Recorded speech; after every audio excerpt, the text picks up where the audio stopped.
नमस्कार दोस्तों, स्वागत है आप सभी का मेरे YouTube चैनल पर। कैसे हैं आप सभी? अगर खिलाफ है होने दो, जान थोड़ी है, ये सब धुआं है, कोई आसमान थोड़ी है। ये सिर्फ शेर नहीं, ये एक आवाज़ है, एक सोच है, एक बगावत है। और इस बगावत का नाम है राहत इंदौरी, वो शायर जिसने मंच को महफिल नहीं मैदान बना दिया। वो लफ्ज़ जो सीधे दिल में उतरते थे और वो अंदाज जिसे सुनकर भीड़ खड़ी हो जाती थी। आज हम जानेंगे राहत इंदौरी का पूरा सफ़र, इंदौर की गलियों से लेकर दुनिया भर के मुशायरों तक। दोस्तों, शुरुआत करते हैं उनके जन्म से।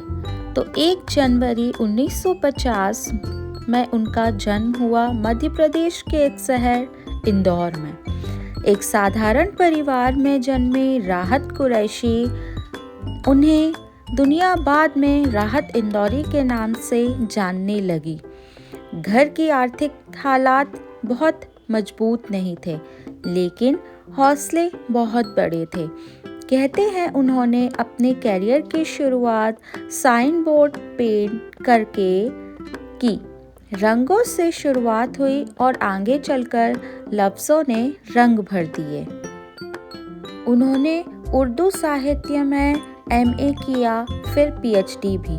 वे कॉलेज में उर्दू के प्रोफेसर बने, लेकिन सच कहें उनका असली क्लासरूम था मुशायरा, जहाँ किताबें नहीं तालियां बजती थी, जहाँ इम्तिहान नहीं दिल जीते जाते थे। वक्त आया मुशायरों के तूफान का। जब राहत साहब मंच पर आते थे तो सिर्फ शायरी नहीं पढ़ते थे, वो आग लगा देते थे।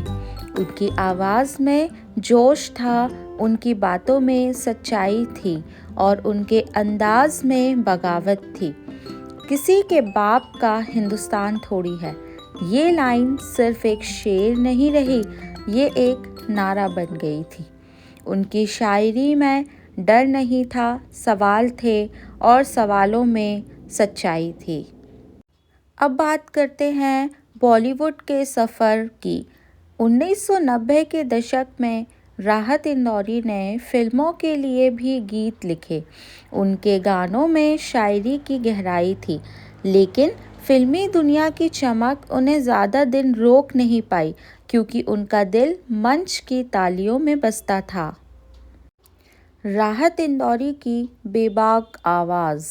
राहत इंदौरी सिर्फ शायर नहीं थे, वो समाज की आवाज़ थे। उन्होंने सत्ता से सवाल किए, उन्होंने अन्याय के खिलाफ लिखा, उन्होंने युवाओं को सोचने पर मजबूर किया। उनकी शायरी में प्यार भी था और प्रतिरोध भी। सरहदों पर तनाव है क्या? ये सवाल आज भी उतना ही जिंदा है।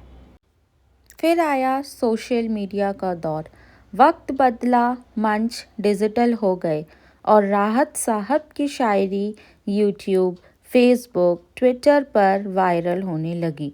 उनके शेर स्टेटस बने, रील्स बने और नई पीढ़ी की पहचान बनी। बात करते हैं उनके आखिरी सफ़र की, तो 2020 में कोरोना महामारी का दौर था।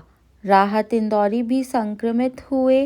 11 अगस्त 2020 ये तारीख इतिहास बन गई, लेकिन शायर कभी मरते नहीं, वो अपने लफ्ज़ों में ज़िंदा रहते हैं। राहत इंदौरी सिर्फ एक नाम नहीं, एक दौर थे, एक सोच थे, एक जुनून थे। उन्होंने हमें सिखाया, डर के आगे खामोशी नहीं, आवाज़ होनी चाहिए। शायर चला गया, लेकिन शायरी आज भी ज़िंदा है। और जब भी कोई कहेगा अगर खिलाफ है होने दो, वो आवाज़ फिर गूंजेगी। आज भी हर मुशायरे में उनकी कमी महसूस होती है। अगर आपको यह वीडियो पसंद आया हो तो लाइक, शेयर और सब्सक्राइब ज़रूर करें। मिलते हैं अगली कहानी के साथ। धन्यवाद।